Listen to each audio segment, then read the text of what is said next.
kind of. So I chose the construction trade, and I really liked it at past school. And then when I transferred over here, I just did that second year. He wanted to learn, so that's the biggest thing, is wanting to learn. He's out.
To order. Mr. Clerk, please read the roll, please.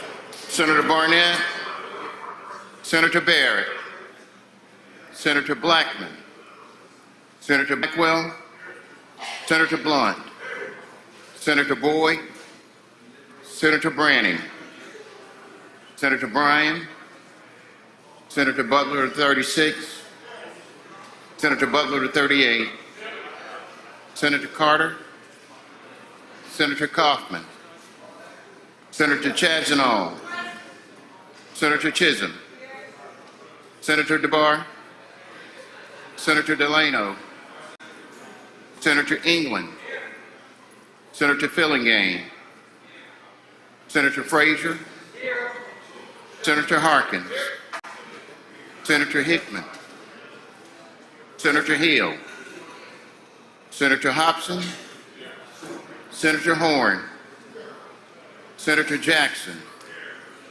Senator Johnson, Senator Jordan, Senator Kirby, Senator McCon, Senator McDaniel, Senator McClendon, Senator McCon, Senator McMahon, Senator Michelle, Senator Moran, Senator Norwood, Senator Parker, Senator Parks, Senator Polk, Senator Seymour, Senator Simmons of the 12th, Senator Simmons of the 13th, Senator Sojourner, Senator Sparks, Senator Suber,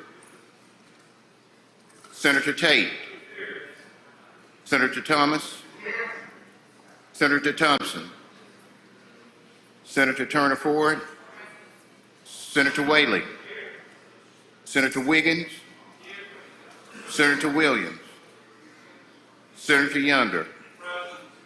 Mr. President, quorum is present. Thank you, Mr. Clerk. Will the senators and guests in the gallery please rise for the invocation? Elder Henry Walker, who is the pastor at Greater New Jerusalem Church of God in Christ in Indianola, Mississippi, will give us the invocation, followed by the Pledge of Allegiance by Senator Simmons.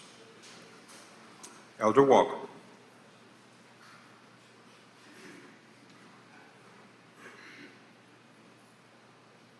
Heavenly Father, right now we stand before you, giving you the glory and the honor in the name of Jesus. We come here today with thanksgiving in our heart, thanking you for all the many blessings that you have bestowed upon this house. Now, Lord, as our leaders, the governors and his family, as well as the lieutenants and all the peoples of God, the senators and the peoples in the state of Mississippi, we dare do anything without honoring and respecting you. You said in your word, in all thy way acknowledge you, and you will direct our paths. So right now, Lord, we ask that you direct these great peoples, these leaders' paths, as they make sound decisions for the state of Mississippi. And we'll be so careful to give you the glory and the praise. In Jesus' name, amen. Amen. You can't join me and say.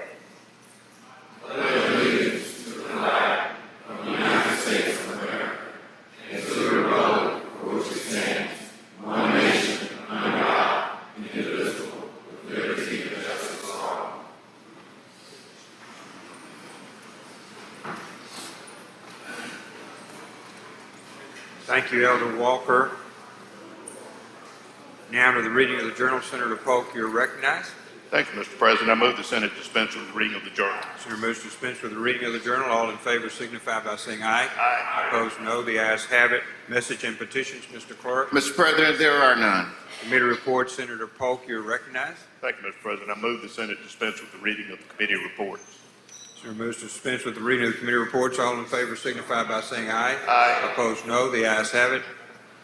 Next to the reading of the titles of the bills and resolutions, recognize Senator Polk. Thank you, Mr. President. I move the Senate dispense with the reading of the titles of the bills and resolutions. Senator moves to dispense with the reading of the titles of the bills and resolutions. All in favor signify by saying aye. Aye. Opposed, no. The ayes have it.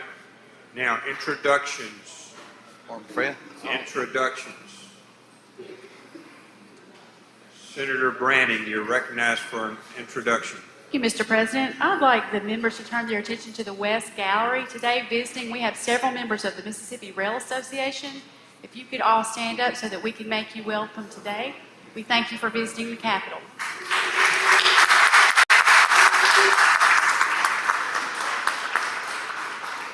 Senator McMahon, you're recognized for an introduction, sir. Mr. President, I have two introductions today. First, on behalf of Senator Bryan and myself, we would like to welcome former and longtime serving City Councilman Buddy Carlisle in the West Gallery. Ask him to stand. Buddy, we ask you to stand. He's apparently working on the railroad out there. Yeah, for long time, welcome. And then on behalf of Senator Chisholm and myself, we have someone from Pontotoc County that represents Three Rivers, Darla Webb. We ask her to stand in the West Gallery. Let's give her a warm Senate welcome.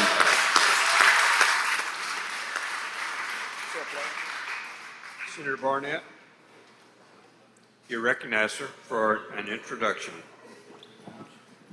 Thank you, Mr. President. Standing in the North Gallery, I'd like to ask Ms. Crosby if you would please stand. Let us make her welcome now. I'm recognized by the Mississippi State Senate.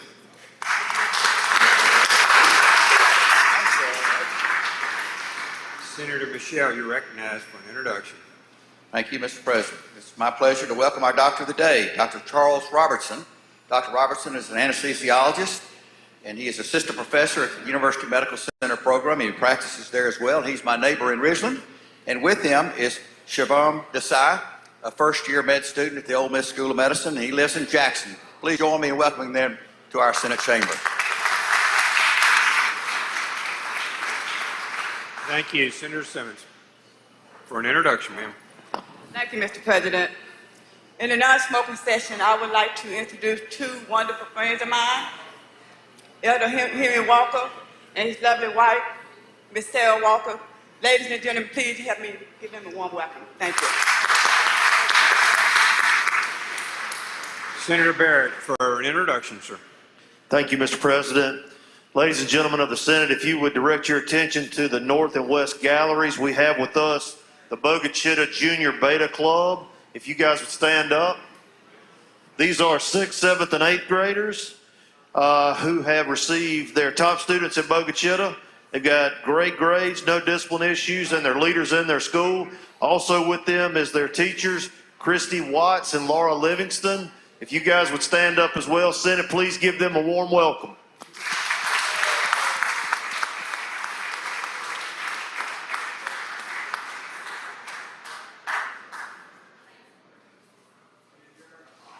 Thank you all, and welcome to your Senate, impacting others. That's very nice. Thank you. Welcome here.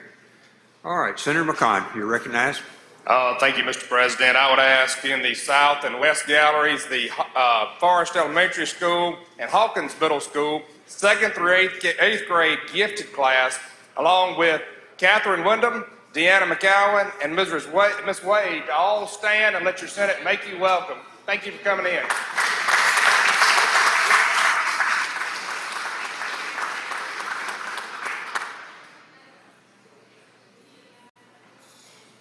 Gifted, and we appreciate y'all coming today. Welcome to your Senate. Okay, Senator England. Thank you, Mr. President. I have an introduction. I know I have a floor presentation coming up, but I do have an introduction this morning as well, if I may be allowed. Please proceed. Thank you. Ladies and gentlemen of the Senate, if you'll help me make welcome in the Northwest Gallery this morning, I have my friend Finley Richardson. She is from Mobile, Alabama. She is very interested in politics and journalism. She's a senior in high school right now. She's visiting with our own Leah Smith and interested in aspiring to one day maybe be a press secretary. So she's here to visit with us at our Capitol here today. Please help me make her feel welcome.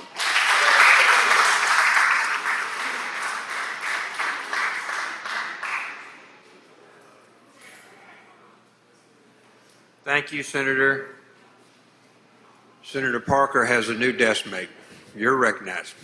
Thank you, Mr. President. Seated next to me, I told him he could probably sit down and nobody would notice him when he was here. You know, the same may have happened as well, but Seated next to me this morning, please welcome my former desk mate in his old chair, Senator Perry Lee.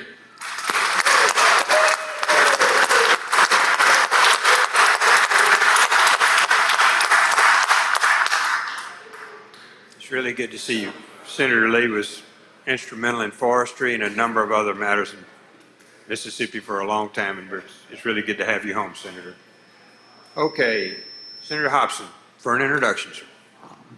Thank you, Mr. President. A couple of introductions. First of all, the American Council of Engineers, and I can't remember if I got that acronym right, ACEC, is here in the Capitol today. And with Craig Carter is Dax Alexander. He's the president of the organization. I'd ask Craig and Dax to stand. And also to remind you, they have a booth down in the rotunda today, but I would ask my Senate colleagues to help make them welcome.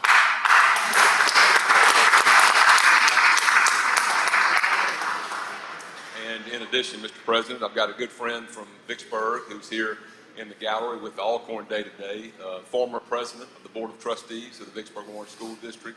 And as we know, her Mama Brave, Zelmarine Murphy. If you'd stand, Zelmarine, and let the Senate make you welcome today.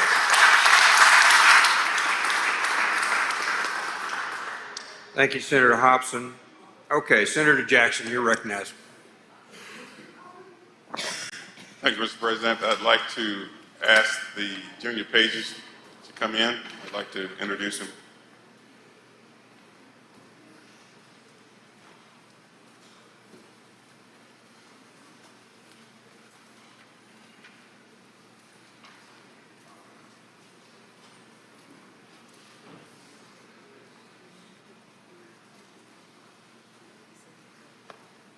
Thank you, Mr. President. Ladies and gentlemen of the Senate, we have our junior pages before us. I have the pleasure of introducing them this morning. I think you will agree with me they are the finest bunch of pages we had this year. I'm going to ask if when I call your name, if you could just stand out and raise your hand so we can be recognized. Serving with us this week for the Lieutenant Governor is Devin Beeman. He's from Gulfport. Brenna Green from Jackson. Rebecca Oakley from Morton. Serving for me, Robert Jackson, my pages are Jakayla Anderson from Dundee, that's in Tunica. Jordan Cunley from Marks. And Jeriana Williams from Batesville. Serving for Tyler McCann, Senator, Hayden Craig from Morton, Matthew Gordon Lott from Union. Serving for Senator McMahon is William Avery Burrow from Saltillo, Nathan Este from Tupelo, and Baylor Phillips from Saltillo. Serving for Senator Sparks is Raylyn Tucker from Meridian. And last but not least, serving for Chuck Younger, a senator from Columbus, is Meg Barlow from Columbus and Grayson Putt from Columbus. Let's give them a warm welcome serving in the Senate.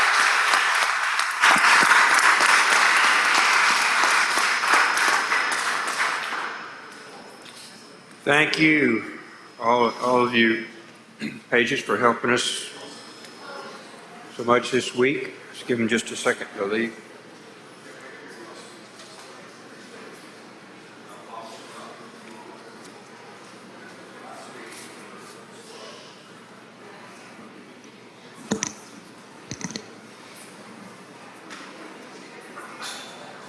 Thank you. Okay, Senator England, you're recognized for a special introduction. Yeah, thank you, Mr. President. At this time, I would request floor privileges for the administrators and career coaches of the P3 Passion, Paycheck, and Purchase program from Jackson County. Privileges are granted. Sergeant at Arms, please escort guests to the chamber.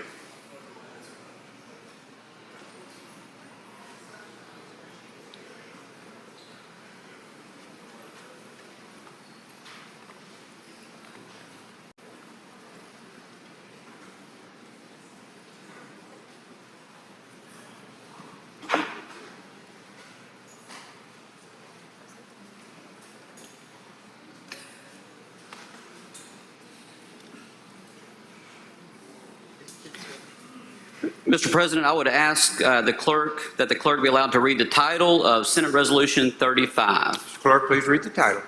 Senate Resolution number 35, a resolution recognizing the P3 Passion Purpose Paycheck Program in Jackson County, Mississippi, which develops high school student career opportunities in partnership with local community industry and business partners, and honoring recent graduates of the program. Now, therefore, be it resolved by the Senate of the State of Mississippi that we recognize the P3 Passion Purpose Paycheck Program in Jackson County, Mississippi, its outstanding career coaches and supervisor and community partners for their work helping students find career and educational pathways following high school graduation, and honor recent graduates of the program. Be it further resolved that this resolution be presented to the P3 program supervisor and his staff and made available to the Capitol Press Corps.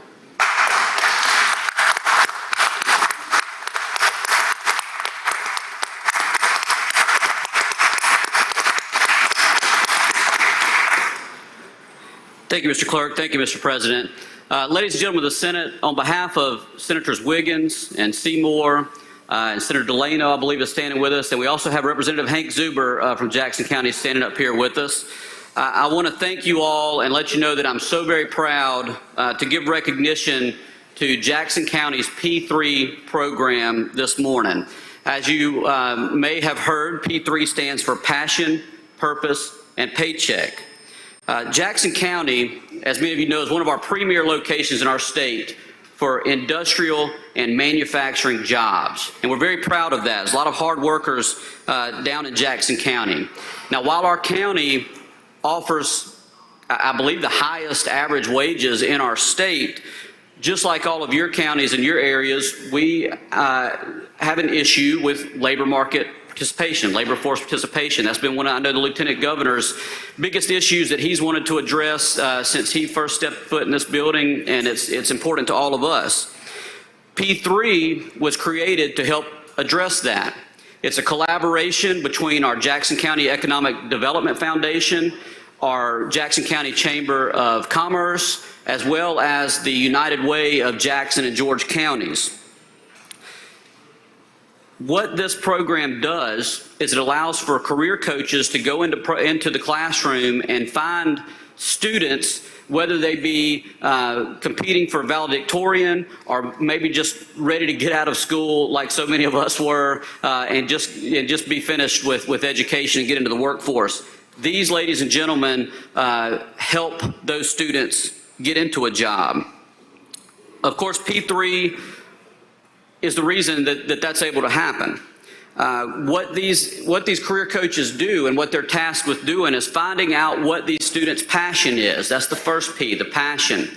They then, through talking with our industry leaders, our manufacturing leaders, our community colleges, our universities, our military, they find a way to put that passion to purpose, which is the second P. And of course, the most important P, as far as I know many folks are concerned, is that paycheck. They give, so that's your P3, passion, purpose, and paycheck.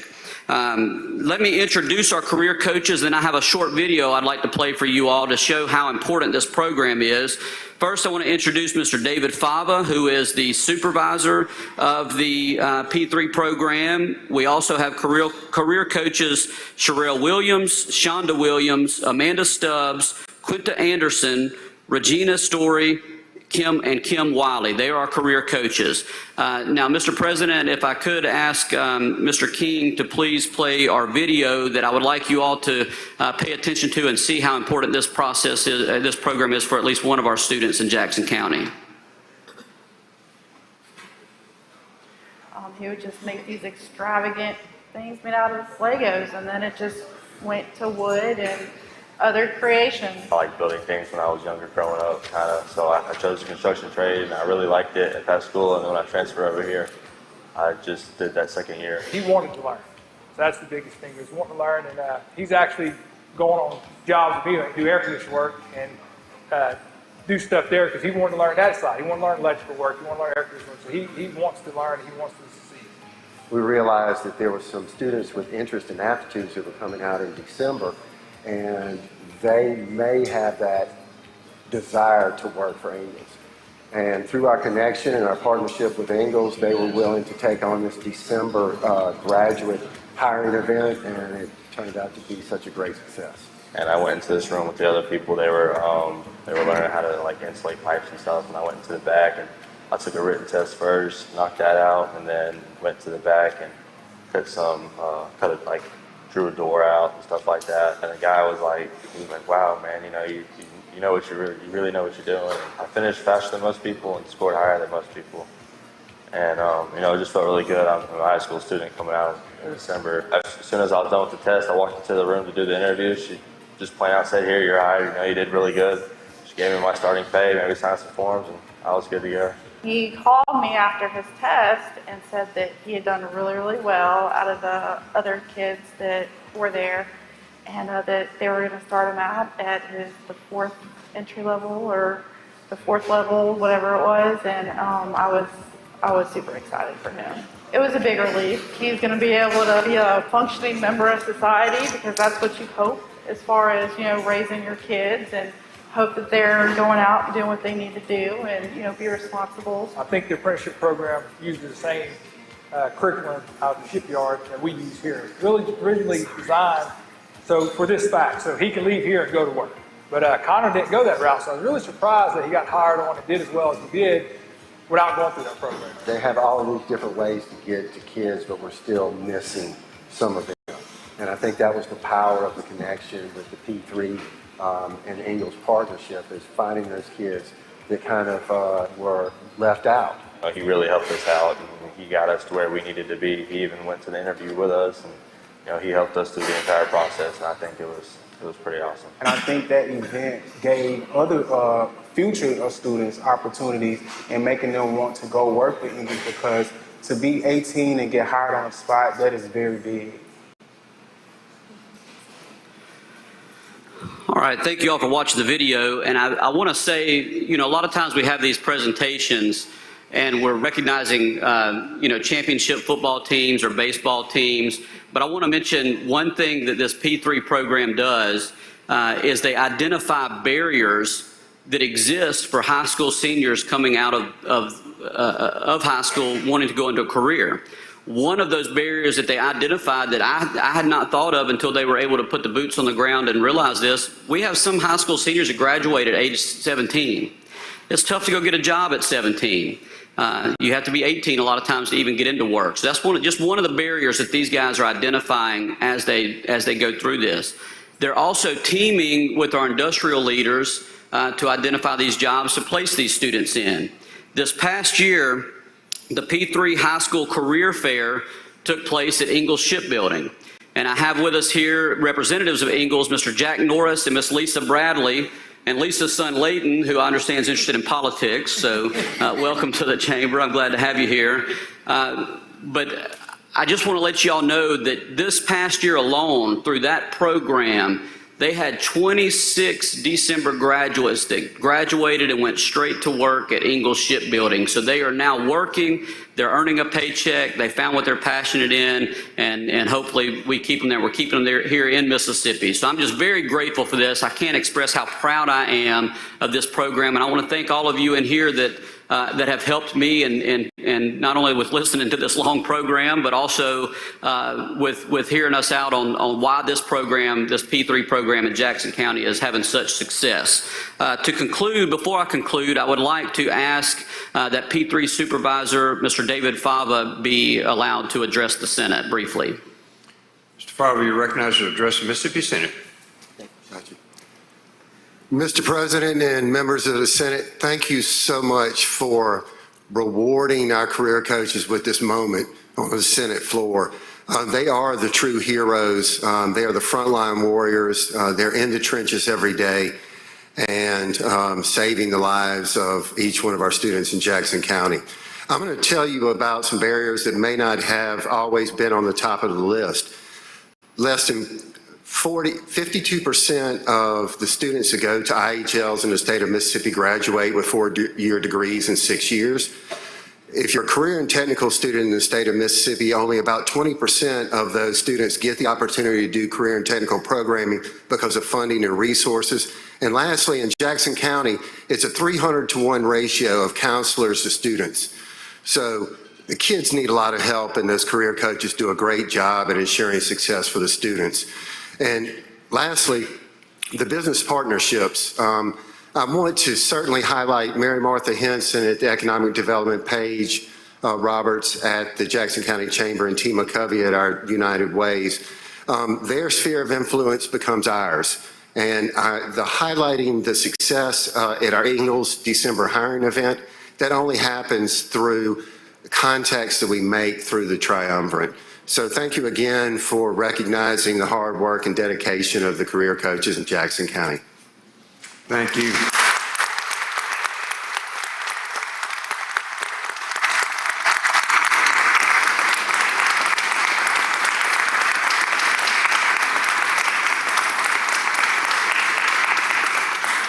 Yeah, thank you all very much again for allowing us this presentation and for rewarding these folks for being here. And I'm so glad David mentioned Ms. Paige Roberts from our Jackson County Chamber, who I failed to introduce before, and that has nothing to do with her being a high school teacher of mine and giving me my only C I ever earned in high school. And I did earn it, and she'll tell you that I earned it, but I'm so glad she's here with us today. These folks are changing lives, everyone. They are, they're changing lives. They're changing family trees. They're changing generations by taking children that may not have had a chance and may have just been in a tough spot, not enjoying school, may have a tough spot going on at home, and they're putting them to work and helping them find out what they're passionate about. So thank you all very much for allowing them to be here today. Thank you.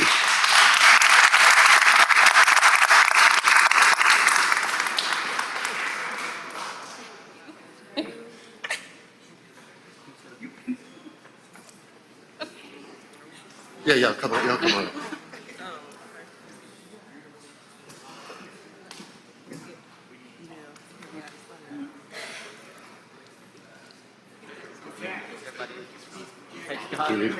Scott, get on it. Jack, come on.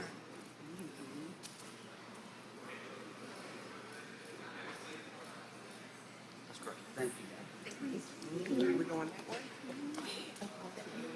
Thank you again, Mr. President. Thank you, members of the Senate. Thank you, Senator England.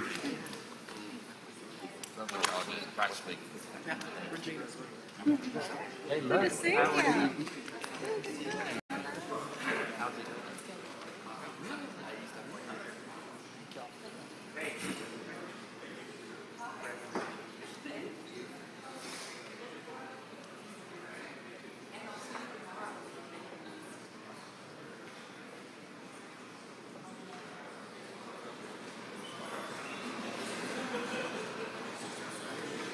Okay.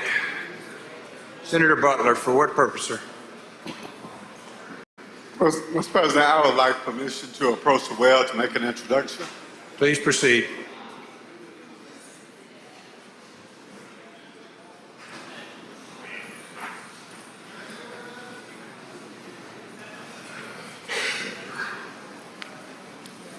Mr. President, I would like for Ms. Senator Sarita Simmons to come along with me. Please proceed, Senator. Mr. President, we want to thank you for allowing us an opportunity to approach the well. And if you look in the balcony on the north, south, and west side, you will see a group of individuals that are very, very distinguished.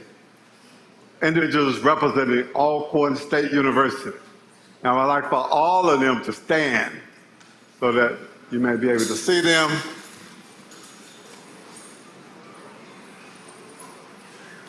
And with our introduction,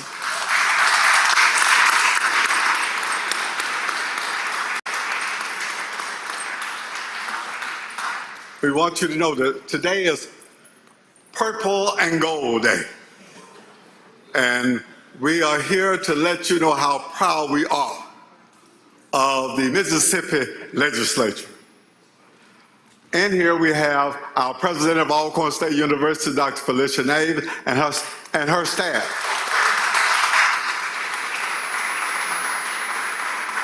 we have Miss Alcorn State University and her accompanied president from Alcorn State University, male and female. Would you raise your hand? And we have the Alcorn State University.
we're making by working together.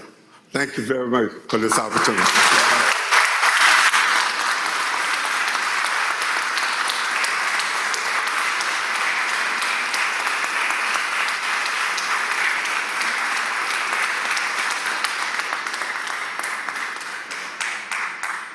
Thank you, Senator, and welcome to your capital, all of you. Next, we go to Senator Harkins. Thank you, Mr. President. I hate to follow that up, but I'm going to announce the Finance Committee meeting 5 minutes after recess in room 216. 5 minutes after recess, 2:16, Mr. Clerk. Okay, Senator Pope. Thank you, Mr. President. I move One moment, Senator Simmons.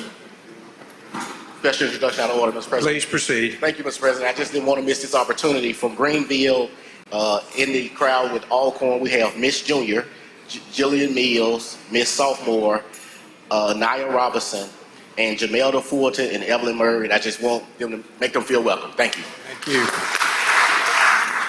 Senator Hill. Senator Hill, for what purpose, ma'am? Announcement. Please proceed. I'd like to announce the county affairs meeting Thursday morning at 9:30 and 4:09. 409, Senator Jackson. Thank you, Mr. President. I'd like the body to help me wish my desk mate a happy birthday. I think he's about 60 years old today. Warren Barnett.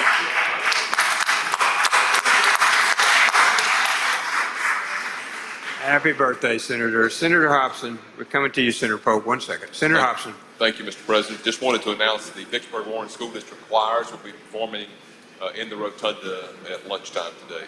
12 o'clock. 12 o'clock. Mr. President, if I may, just a reminder in case we don't come back, or when we come back we miss it, but appropriations will meet at 1:30 today in room 216. 1:30, 216, Mr. Clerk. Okay, Senator Pope. Thank you, Mr. President. Move the Senate stand in recess, set to call of the chair. Anticipate this will be around 11:30 at this point. All in favor signify by saying aye. Opposed, no. The ayes have it.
I'd like to call the Senate to order.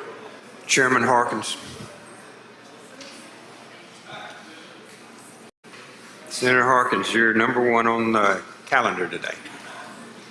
Number one passes, number two and number three pass, and they retain their place upon the calendar. Next, Senator Kirby. Senator Kirby, items 4, 5, 6, 7, 8, 9, 10, 11, 12, 13, 14, and 15 retain their place on the calendar. Senator McMahon. Senator McMahon, 16, City of Guntown, retains his place upon the calendar.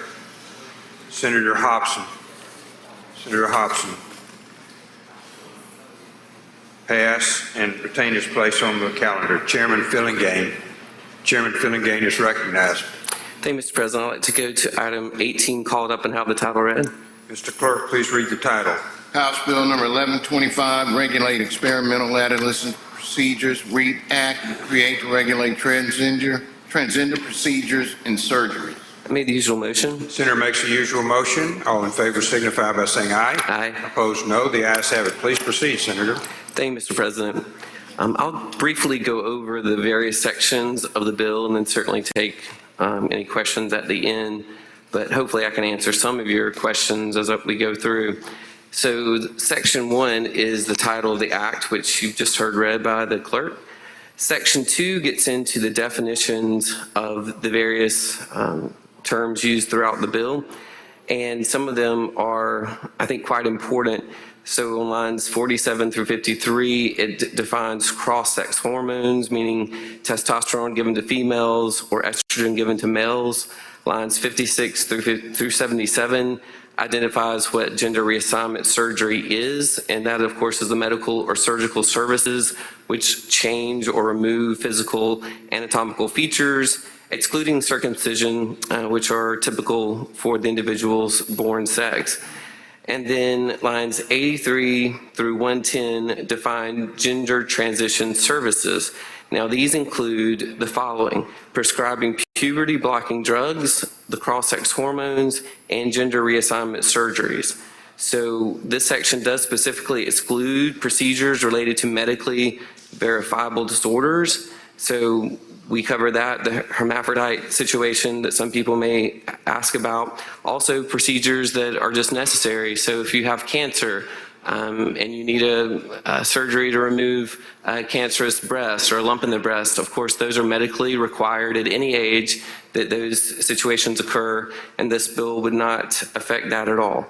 Section 3 on lines 129 through 131, this is really the meat of the bill. It prohibits providing gender transition procedures to a person under 18 years of age. And I want to camp out there for just a second. I've gotten a lot of questions about, we're telling people what they can and can't do with their bodies and so forth and so on. I just want everyone to be very crystal clear. Once you're 18, if this bill becomes law and above, so even below the age of majority, which is 21 in our state. But at 18, this bill would recognize you can have whatever procedure on your body you want to. So what we're really talking about here are these procedures for persons 17 years of age and under. So that's the focus of this bill, and I just want everyone to be aware of that. Section 4 deals with prohibiting public funds being provided by either the state or federal government to be used to provide these gender transition procedures, again, to persons under 18 years of age. Lines 145 through 151 prohibits healthcare facilities owned by the state or by local or county government and physicians employed by the state or local county governments from providing these gender transition procedures for persons under 18 years of age. Lines 152 through 156 deals with the amounts paid by an individual or entity for gender transition procedures not being allowable for tax deduction purposes. Lines 157 through 166 authorizes revoking the licenses of physicians or other healthcare professionals who violate this law. And that's really the penalty phase that we're getting into. Lines 167 through 171 deals with providing causes of action with an opportunity to receive compensatory, punitive, damages, injunctive relief, declaratory relief, and any other appropriate relief afforded. Lines 174 through 181 or thereabouts deals with the statute of limitation, which for this particular bill would be a 30-year statute of limitation for any persons claiming violation, except for a child who would be the subject of these transition services. And for the child who is the subject of the transition services, that statute of limitation would still be 30 years, but it would not begin to run until they attain the age of majority. So a little bit longer for them. 187 through 189 provides attorney's fees for a prevailing party in said lawsuits, and lines 190 through 196 authorizes our Attorney General to bring actions to enforce compliance with the act or to intervene in other actions. Now, starting in section 6, which is lines 533 and following, so 6, 7, 8, 9, 10, 11, 12, 13, and 14, these are all compliance code sections. So for instance, prohibiting the income for tax deduction purposes for these procedures, that brings that code section forward and addresses that specifically, and so on and so forth, dealing with the Medicaid not being reimbursable, with healthcare professionals' licenses for nurses, for physicians, for other healthcare professionals, the code section on the practice of medicine, health insurance coverage requirements, for both state and private insurances. So all those code sections are merely conforming sections. And then the final section, of course, section 15 is a severance clause, and then the bill becomes effective upon passage. So that's a quick overview of what the various sections in the bill do.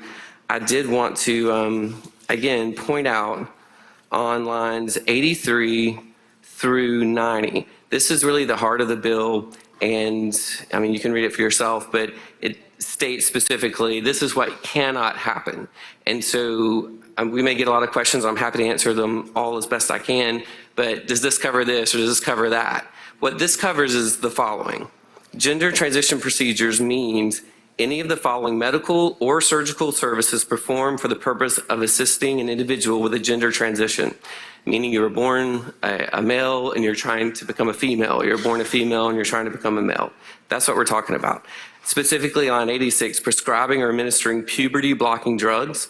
Line 88, prescribing or administering cross-sex hormones, meaning giving a female the male hormones or giving a male the female hormones. And then line 90, performing the gender reassignment surgeries. And there are any number of those. They are defined for you in the bill, starting on line 63 and following. There's a whole number of surgeries that this would entail. So with that brief explanation, Mr. President, I will yield for questions. Senator Simmons, for what purpose, sir? Question, Mr. President. For you, for a question, Certainly. Senator Fillingham? Yes, sir. Senator Simmons is recognized for a question. Thank you, Mr. President. Thank you, Senator, for yielding. Senator Fillingham, do we know, as far as the actual gender transition surgeries, yes, sir, changing sex from one sex to the other, for those under the age of 18, whether or not that is happening in the state of Mississippi? Well, I'll answer it the best I can. Obviously, a lot of these, as with all medical procedures, are covered by the HIPAA law. So I can't put out a request to every hospital and every clinic across the state and say, hey, do you do X? They don't have to tell me, and I wouldn't ask them for that reason, because HIPAA would prohibit them from sharing their clients' information or patients' information with me. But I can tell you that I've tried to do my due diligence on this bill as with others, but I try to bring before this body. And I've spoken with plastic surgeons in Hattiesburg who tell me that they have on occasion performed some gender transition surgeries for 17-year-olds and under with parental consent. So yes, I don't think it's often. I don't want to make it out like this is, rampant or this happens a lot, but with one plastic surgeon friend of mine that I've spoken with in Hattiesburg just this weekend, he confirmed that, yeah, I can't give you specifics, but yeah, I've done this. Okay. And to be completely candid with you, I've heard just the opposite, that these surgical procedures are not being done in the state. And so before you responded that you spoke with someone in Hattiesburg where it's being done. Yes, sir. I consider the bill certainly a solution looking for a problem.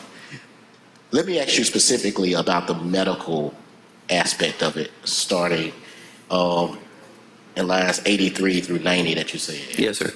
And specifically on line 84. Mm-hmm. It talks about medical services as well. Right. And I'm really concerned about a family and a minor having the opportunity to consult with a doctor regarding some things they may have discovered with the actual minor, whether it's a young male who may be developing breasts, and the parents would like to have a puberty blocker to stop that development, or whether it's a young 8-year-old who had started a menstrual cycle, and the parents would like to have a puberty blocker just to stop that development at that age. Sure. It's not a sex change. No, so it's not covered in this bill. That doesn't block any of that. And so what about the language at line 86? Well, I would refer you to line 85, where it says, for the purpose of assisting an individual with a gender transition. Those things that you just ticked off to me as a male developing breasts, I mean, if that male is not trying to do that to become a female, then those surgical procedures are perfectly allowable and expected, really. And on its face, I accept your answer. Sure. I am concerned about doctors feeling like having that consultation and also doing exactly that, not changing sex, but are, in fact, administering and prescribing puberty blockers. Sure. When we go to the enforcement section of this bill, should they be concerned about litigation? Somebody just filed a lawsuit against them and they have to defend themselves in court just because they are engaging, not in sex change, right, but engaging in helping a family go through what they are going through medically? Absolutely not. They should have no concerns about that. As you know, as a very good attorney, the old legal maxim, everything which is not forbidden is allowed. That's why I point to you lines 83 through 90. These are these very specific items that are disallowed or forbidden if this bill were to become law. Now, the things that you're talking about, a young lady that is having puberty effects too early, certainly a physician can prescribe puberty blocker drugs for that young lady until it is more appropriate time for her to start having these changes in her body. Similarly, like you were describing, sometimes males have, of course, we all have estrogen and we all have testosterone. I mean, every person has some of both, right? Yes. So at times, one can be more pronounced than in other persons. And so you can have situations where a young man may start developing breast tissue, those sorts of things. As long as the purpose of the procedures, the surgeries, the drugs are not to transition from one to the other, it is not prohibited in this bill. Have you spoken with anyone at the Mississippi State Medical Association regarding their support or opposition regarding this bill? Yes, I have. And I can tell you, well, what have they told you? They're not taking a position on this bill. Okay. I asked specifically if they had a position, if they wanted to share a paper, share a document of any sort. Their answer was no. Would a reverse repeal be a friendly amendment? No, it would not. Would an amendment to limit the language that you have in lines 83 through roughly, I guess, 91, to limit this to surgical procedures only, so that doctors can feel like the medical service part, they don't have to actually feel, or it would have a chilling effect on our doctors in the state of Mississippi? Would that be a friendly amendment? My question again would be, if we limit this bill, that you should not allow these type of procedures for 17 years and younger, right, surgical procedures only, would that be a friendly? Well, surgery is certainly covered in this bill. If your question is, do you want to limit it only to that and exclude the puberty blockers and the cross hormone therapies, then that would be different than what's currently disallowed in this bill, if that's what you're asking.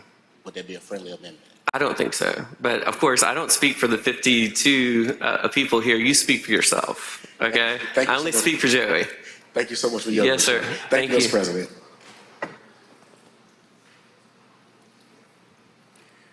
Thank you, Senator. Senator Bryan, for what purpose, sir? A question. You for a question, Senator Phillips? Yes, sir, of course. Senator Bryan is recognized for a question. Mr. Chairman, I was just looking at the language on lines 163, 164. It says, a professional who violates Section 3 shall have his or her license to practice their profession revoked. And I'm confused about the bill's pronouns because at one point the antecedent is physician, and physician has his or her as its pronoun at one point, and then it has their as a pronoun. Right. And then I notice on lines 177 and 179, we have a reference to bringing an action in their name, but the antecedent is a person. And so I'm wondering why this bill of all bills would have confusion about pronouns, and if there's any place we can go to find out what pronouns this bill is using. Well, thank you for the question, Senator Bryan. I'll tell you, the House drafted this bill. I did not. Had I drafted it, some of these may have been different, but I think the purpose on the line that you referenced in the 160s, when you say his or her, and then you collectively say their license, it negates the need to say his or her a second time. So you can say his or her profession and then his or her license, or you can just say their license, which would encompass both his or her. Well, I'm still confused about genders. I'm just guessing that when your committee fly-specked this bill, they overlooked that issue. I have another question, more substantive. Yes, sir. About the language on lines 132 and 136, which concerns aiding and abetting. Yes, sir. And I assume that means if a parent who lives in Mississippi takes his or her child to another state for any of the prohibited actions in this legislation, then that parent would be aiding and abetting, and therefore that would be prohibited.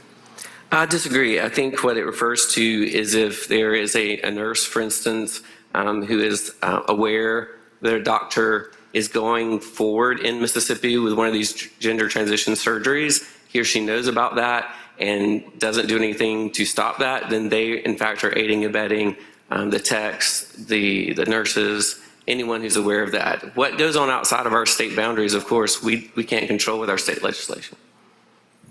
Well, as I understand what's prohibited is gender transition procedures in Mississippi, which according to the definitions, including such things as puberty blocking drugs.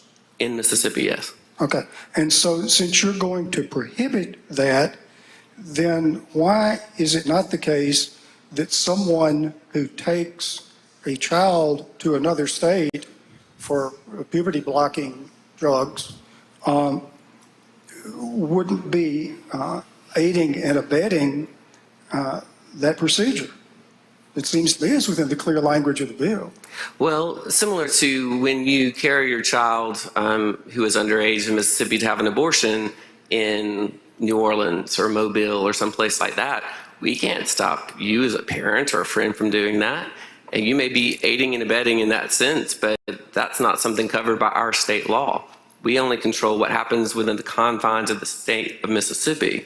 So I understand your question, and I think it's a good one. I just don't think it applies in this case. Well, what happened in the state of Mississippi in all of these cases is hypothetically they got in a car and drove to the state line. That's action in the state of Mississippi.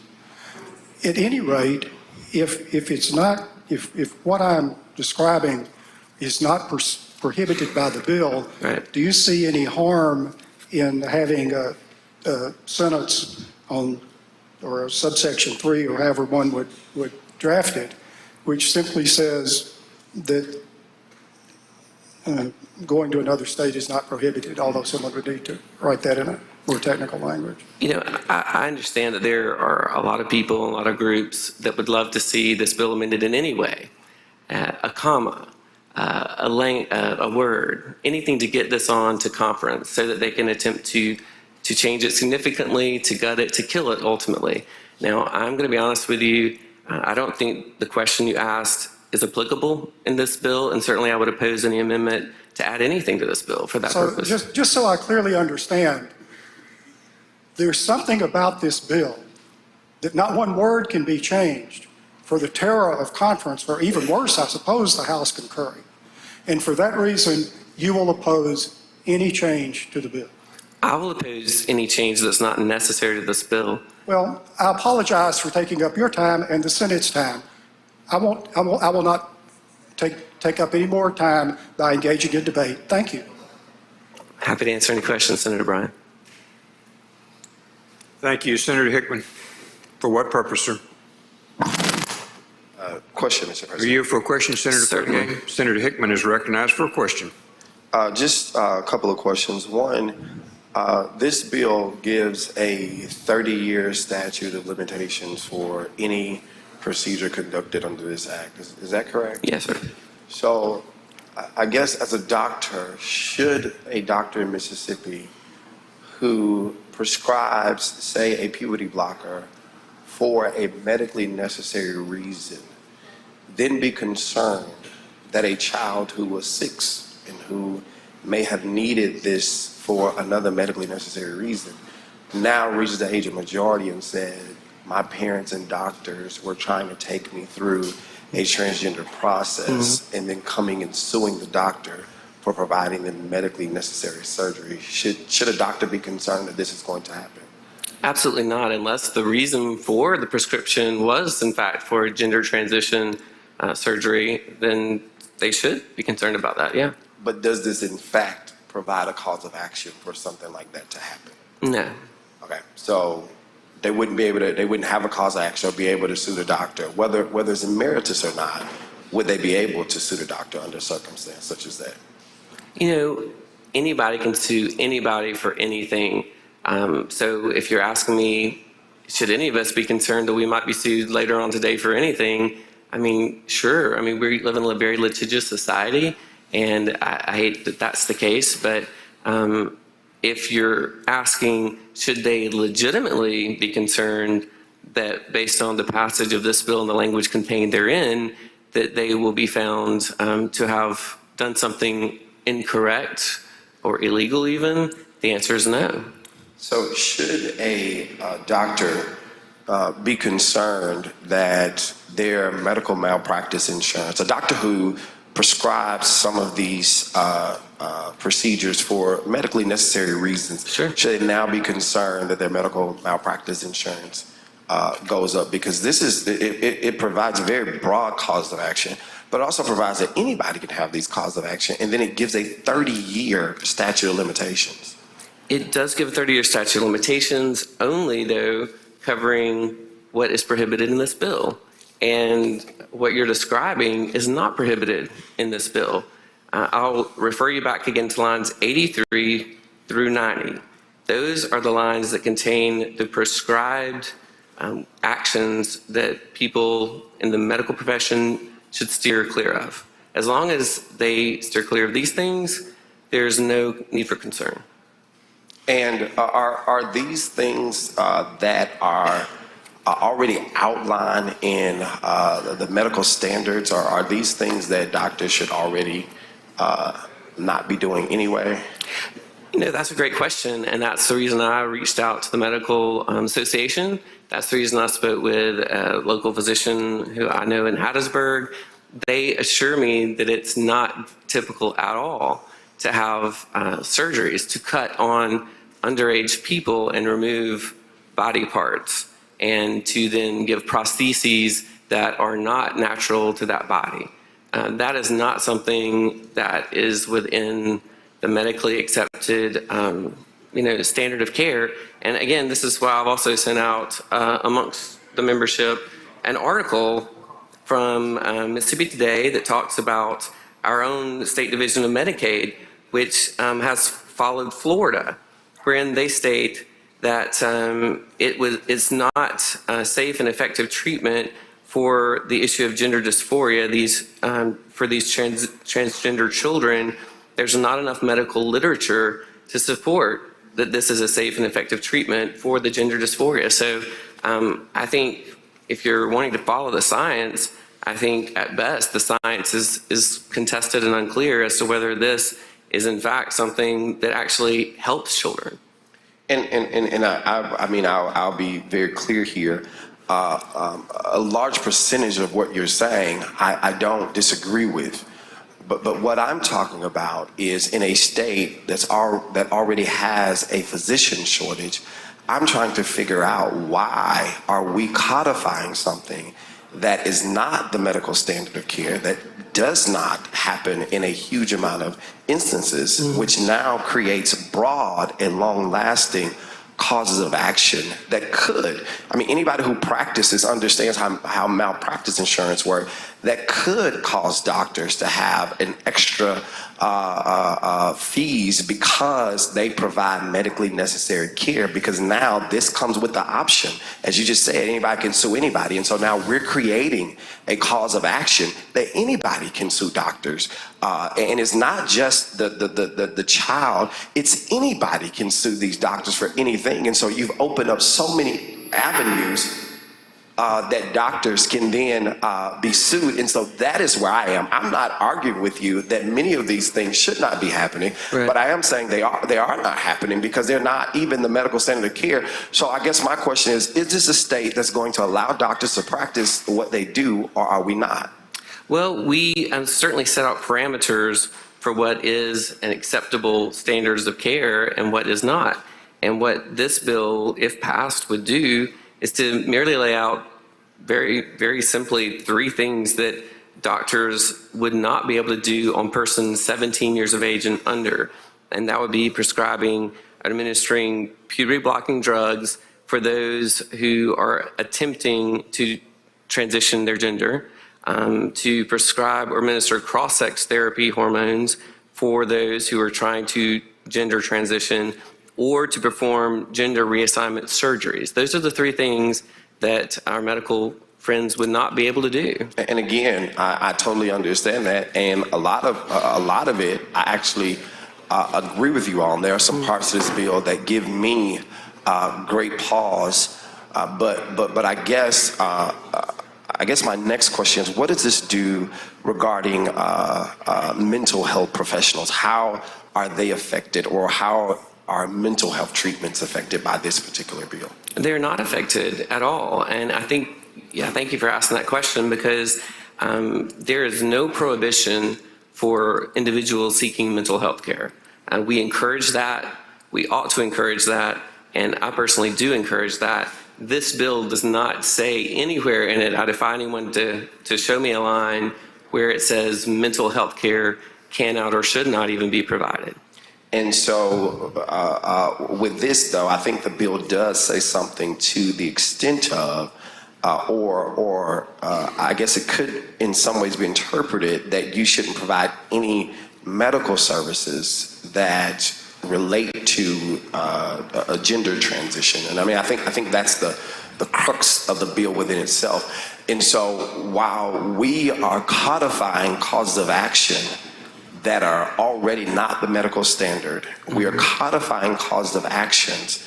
We are basically finding a problem that does not exist, and we're codifying this. So I guess my question, in us unnecessarily legislating, could we add a section that allows mental health professionals, or let them know that you are excluded from this bill and you can provide those particular services? The legislative body can do what the majority of legislators decide they want to do.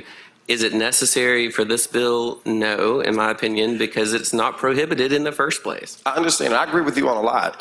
But the one thing I think is that the bill within itself is not necessary. And so I think we may as well add some language that you may find unnecessary to assure that medical professionals can practice. But that's all of my questions for now. Mr. President, I'd like to make an amendment at the appropriate time.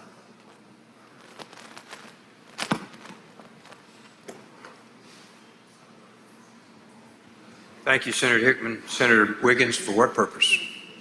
Senator Wiggins passes. Anyone else? Senator Jordan, for what purpose, sir?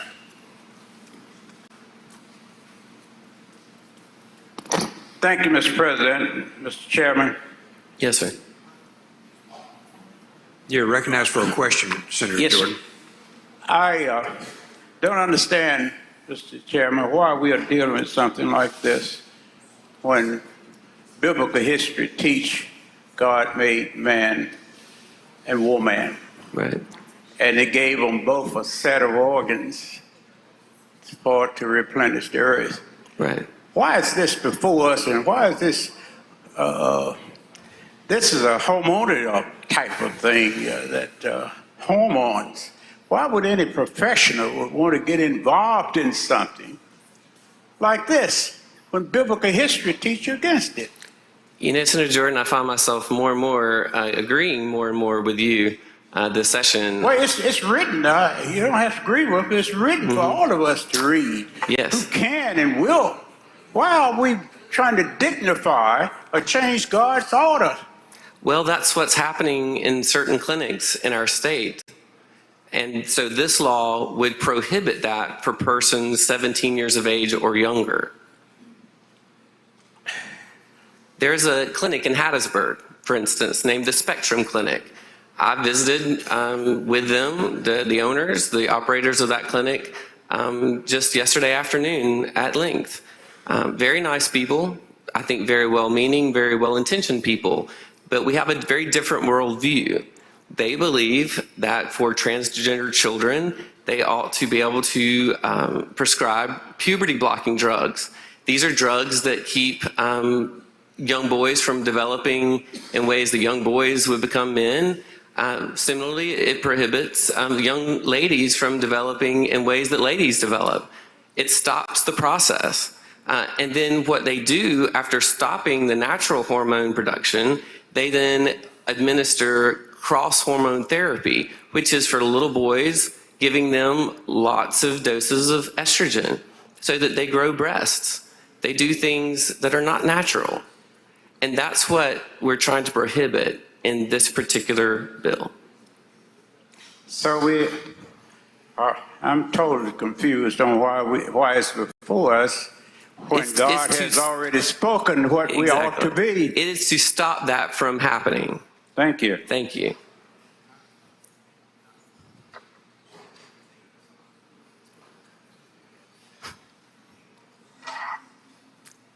And Mr. President, if I might, I would just like to add that we have done research.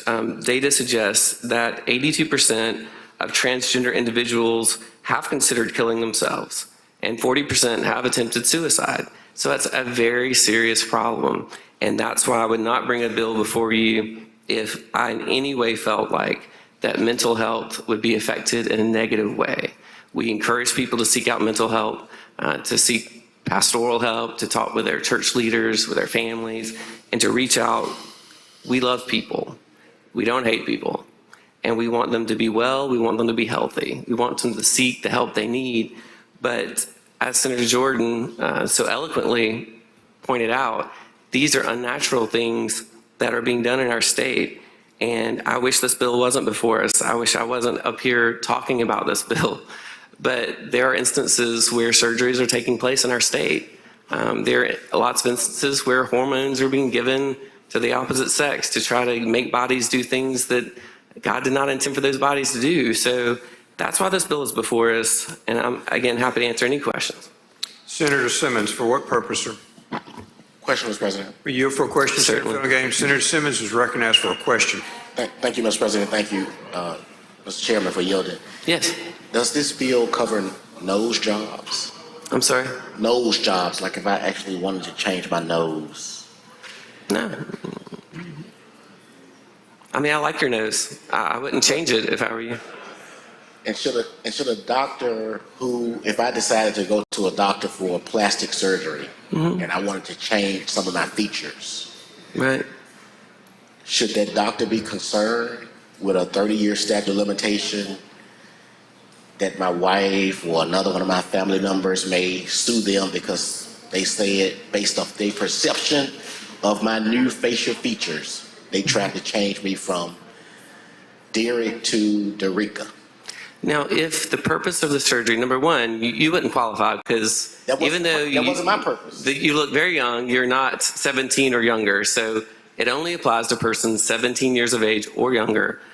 So if a person's 16 years of age wants to change their features for aesthetic purposes, that's fine.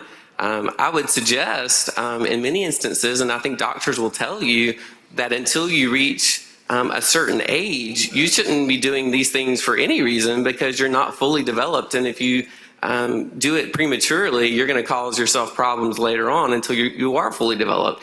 And then you can change things if you see fit. But this bill, again, circling back, only applies to persons 17 years of age or younger and these surgeries for purposes of gender transition only. And that's the question. If a family wanted to have some plastic surgery on a minor. Yes. And it's not gender transition. Then you don't have to worry. Based off the language in the bill under the enforcement section, don't you think that applies? I understand, but that applies back to lines 83 through 90. It's not difficult. There's no tricks in here. Okay. It's very straightforward. If you are gender transitioning and you're doing surgeries to accomplish that purpose, and you're 17 years of age or younger, you should be worried because that's what this prohibits. If you're over 17, do what you want to do. And if you're doing it on somebody 17 years of age or younger, for instance, if a young man is developing breasts naturally, not with hormones being injected into him, but sometimes that happens, and their family says, look, he's being picked on at school. I want to have a breast reduction for this young man so that the kids don't pick on him and he can take his shirt off in gym class and those sorts of things and not worry about it. That's fine. That's not included in this bill because that child is not trying to gender transition, just the opposite. He's wanting to look more like all the other boys in class and less like the girls in the class. Thank you. Yes. Thank you, Mr. President. Thank you, Senator. Senator Wiggins. For what purpose, sir? Friendly question. You're for a question, Senator? Yes, sir, of course. Senator Wiggins is recognized for a question. Thank you, Mr. Chairman. I want to go back. You've mentioned it a couple times, and I just want to explore it because we know what various media outlets will all say, when they report the debate. But sure, you've mentioned it's this only applies to those under 18. Is that correct? Yes, sir. So the caveat or the flip of that is that if you're over 18, it can happen, right? Absolutely. Do we let 10-year-olds drive cars? No. Do we legally let 10-year-olds drive cars? No, sir.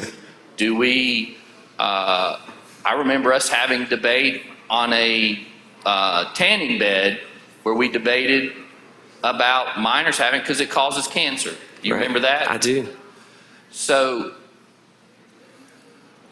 from what you know, if somebody chooses this and they reach 18, they can still go do this. Is that right? Absolutely.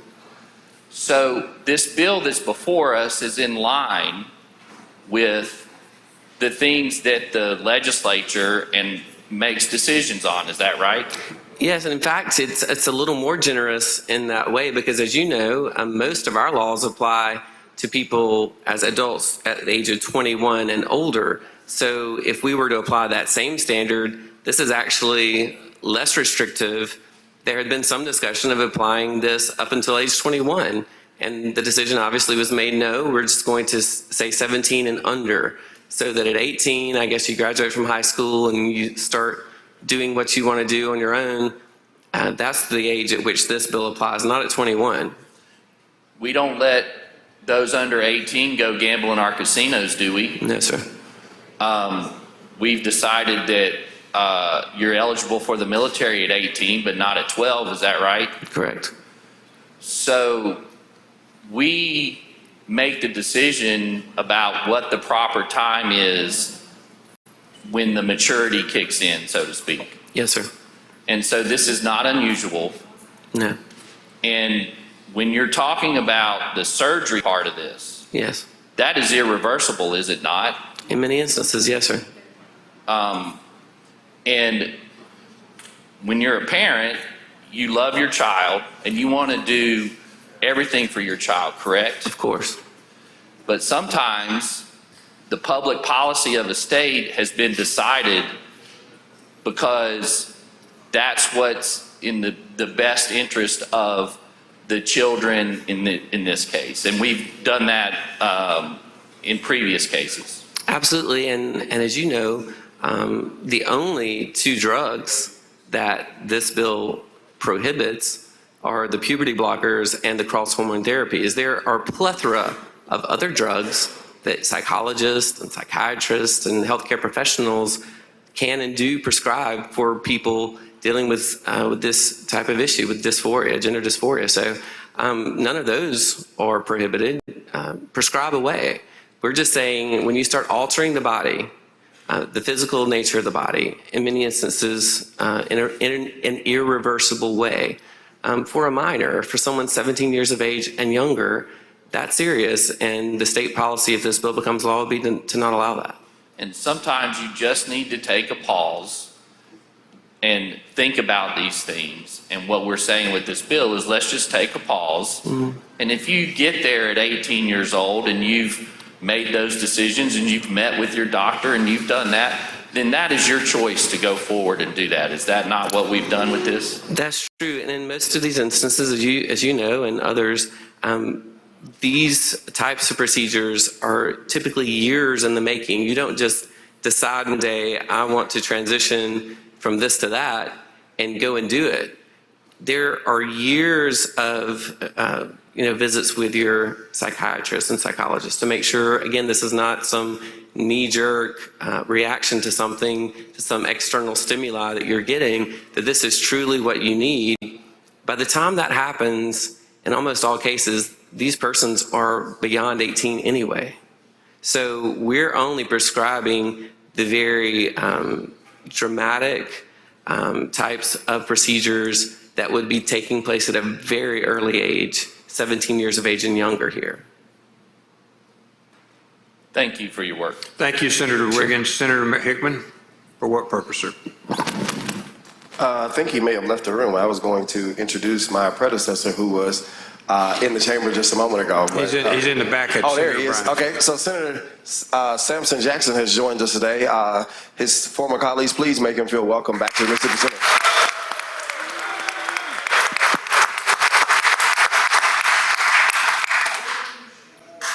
Okay, Senator Hickman, did you have an amendment, sir? Yes, Mr. President. Please approach with the amendment, sir.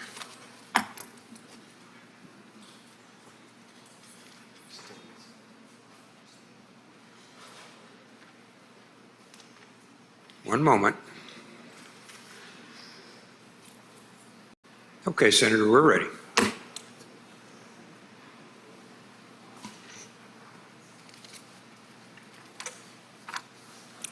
Thank you, Mr. President. I had a series of amendments, but given the exchange with Senator Bryan and Senator Fillingham, I did not feel like it would be a useful use of this body's time to go through a series of amendments. But this particular amendment that should be on your screen, what it does is, in my questions I asked, could we clarify that mental health professionals could provide mental health counseling and other activities not specifically listed in F1. According to Senator Fillingham, this bill does not prohibit that, but we wanted to make sure that our health professional understand that they would not come liable under this act if they are providing mental counseling and other activities not specifically listed in this bill. I want to say that I think that one of the most heart-wrenching and difficult to stomach things that I've experienced in this body is the fact that while presenting this bill, which is clearly an anti-trans bill, we would mention the statistics of the suicide rates and of trans individuals I think mental health is extremely important. We do know that the rate of suicide is elevated for individuals who are trans, and this is not because they have gone through particular surgeries or procedures. This is because they live in a society that has continually rejected them, and we have bodies of individuals such as this one who will pass legislation that is, one, not necessary, but two, furthers the narrative that these individuals are not human beings deserving of the same rights that we all have.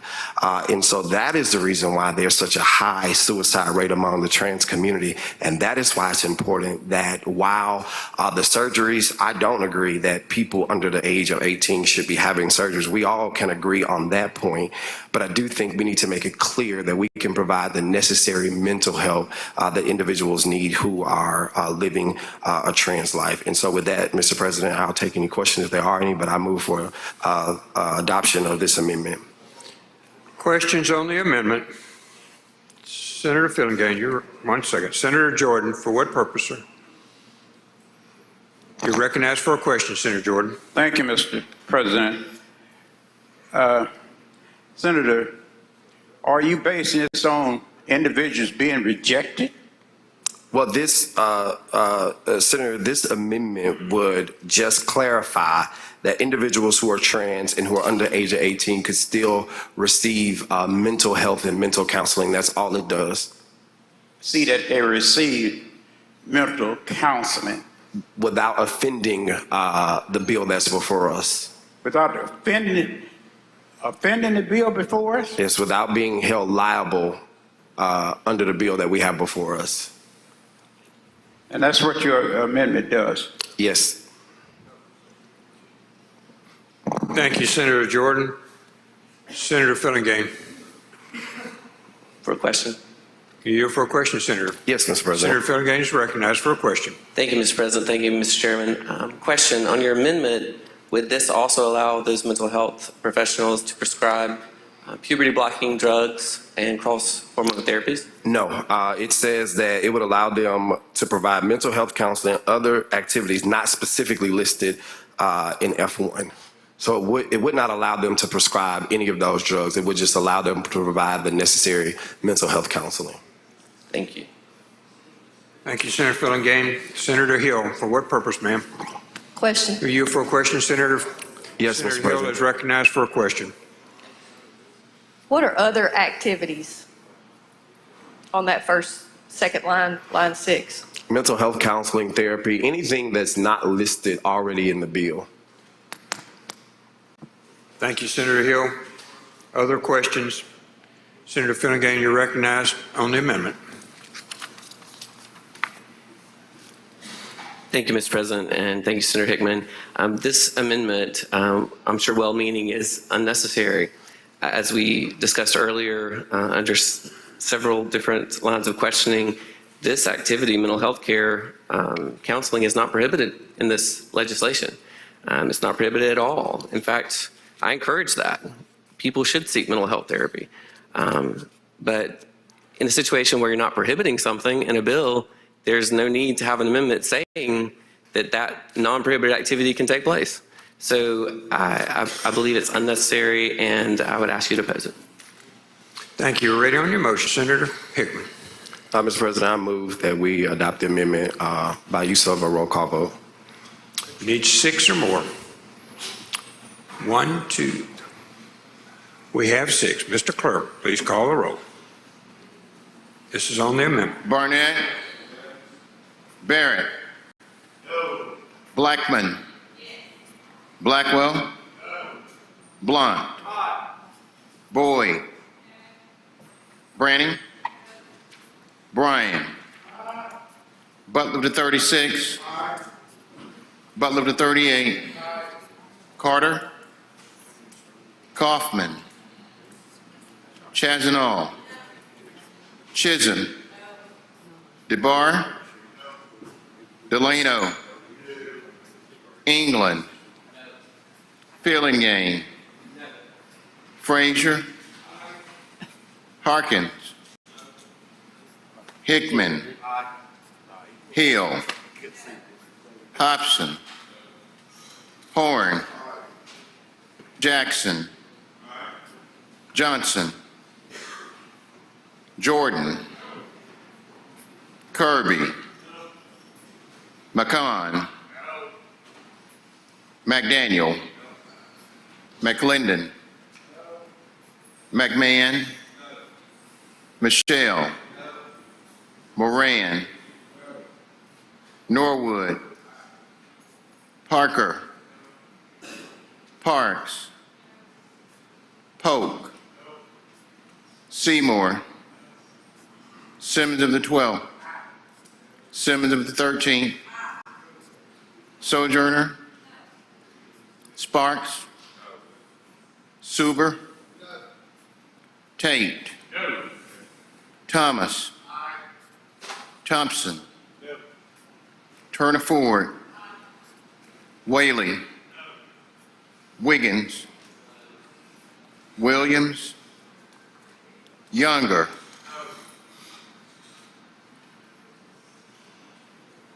Carter. Kaufman. Johnson.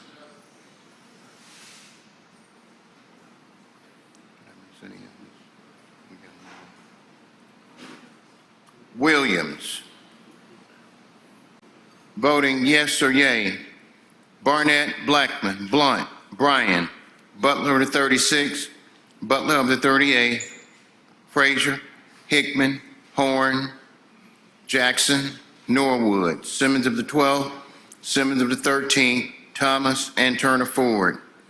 Voting no or nay. Barrett, Blackwell, Boyd, Branning, Chadzenall, Chisholm, DeBar, Delano, England, Fillingham, Harkins, Hill, Hobson, Johnson, Jordan, Kirby, McCon, McDaniel, McClendon, McMahon, Michelle, Moran, Parker, Parks, Pope, Seymour, Sojourner, Spark, Suber, Tate, Thompson, Whaley, Wiggins, and Younger.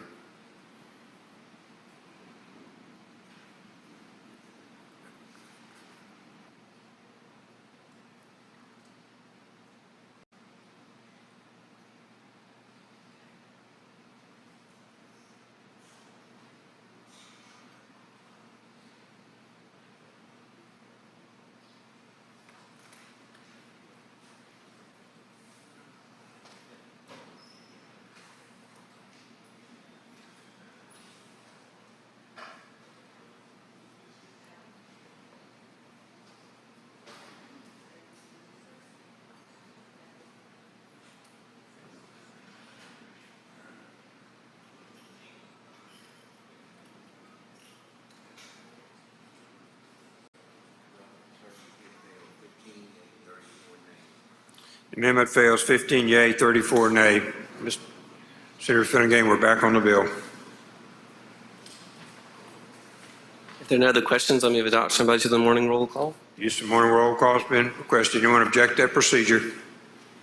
We have an objection. Mr. Clerk, please call the roll. Barnett. Barrett. Blackman. Blackwell. Blunt. Boyd. Branning. Bryan. Butler of the 36. Butler of the 38. Carter. Kaufman. Chazanall. Chisholm.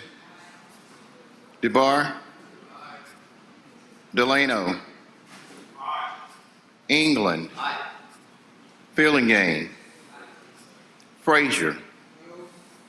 Harkins. Hickman. Hill. Hobson. Horn. Jackson. Johnson. Jordan.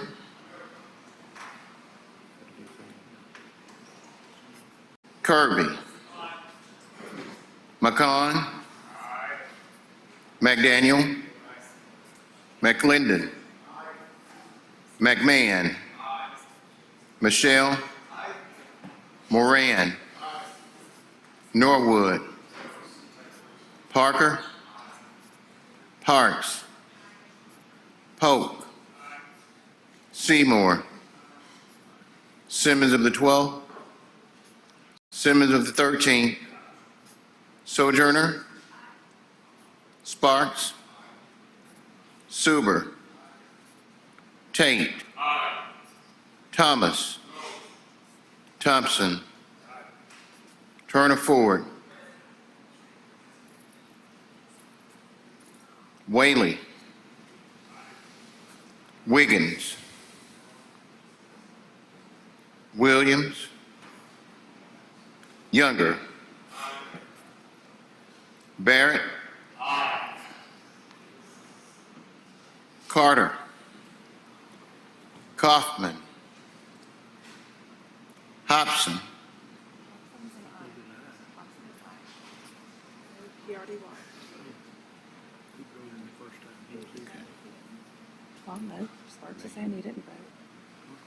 Senator Jackson, for what purpose, sir? He wasn't. I don't think. To announce a pair, Mr. President. Please proceed. Thank you. If Senator Williams was here, he'd vote aye. I vote no. It's not time yet. Right. The requirements are that you have to have been present during the day in order to pair. Thank you very much. Senator Wiggins. To the vote. I didn't hear my name called a second time. Senator, I vote aye. what is your vote, sir? Aye. Senator Wiggins, aye. Anyone else? Senator Jackson, for what purpose? Just want to make sure my vote was recorded no. Jackson or no? Thank you, Senator. Recall the names. Need to start. Okay. Restart, yes. Okay, we're going to do that. Carter, Kaufman,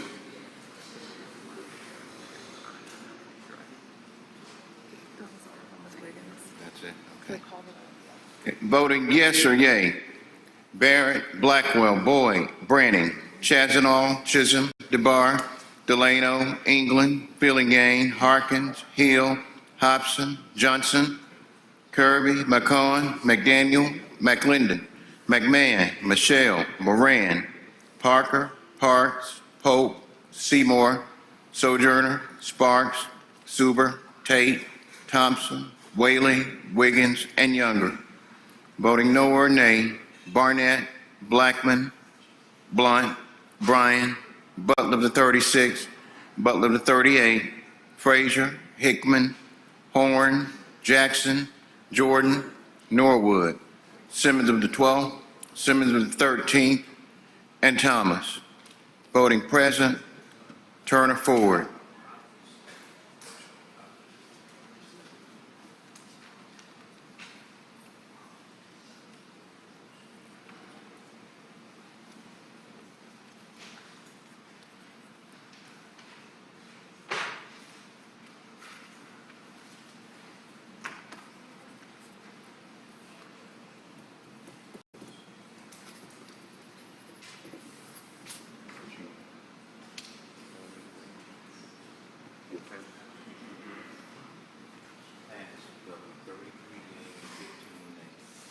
The bill passes 33 yeas, 15 nays. Thank you. Chairman Seymour. Senator Seymour. Pass. Number 19, 20, and 21 retain their place on the calendar. Senator Parker, for what purpose, sir? Thank you, Mr. President. I'd like to request an excused absence for Senator Bart Williams for today. Seeing no objection, granted. Senator McMahon, for what purpose, sir? I would like to ask for an excused absence for Senator Kaufman today. Seeing no objection, granted. Senator Fillingham. For an announcement, Mr. President. Please proceed. Judiciary B will meet in the morning at 9 o'clock in room 409. Judge B, 9 o'clock, Mr. Clerk. Other announcements. Senator Butler, for an announcement, sir.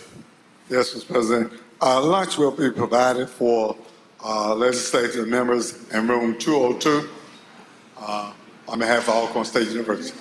202, Mr. Clerk. Thank you. Senator Bryan, you're recognized for an announcement, sir. Public health will not meet. Public health will not meet, Mr. Clerk. Anyone else? Any other announcements? Okay, Mr. Clerk, I'm sorry, Senator England? Yeah, thank you, Mr. President. I'd just like to request an excused absence for Senator Joe Carter. Seeing no objection granted. Anyone else? Anyone else? Okay, would you read the meetings, Mr. Clerk? Appropriations will meet at 1:30 p.m. in room 216. Judiciary Division 8 Ad Hoc Committee will meet in room 409 at 2 p.m. And Public Health and Welfare will not meet today. Thank you. Senator Polk, you're recognized. Thank you, Mr. President. I move the Senate stand in recess until 5 p.m. today, at which time the Journal will reflect that we're adjourned until 10 a.m. tomorrow. All in favor signify by saying aye. Opposed, no. The ayes have it. We stand in recess.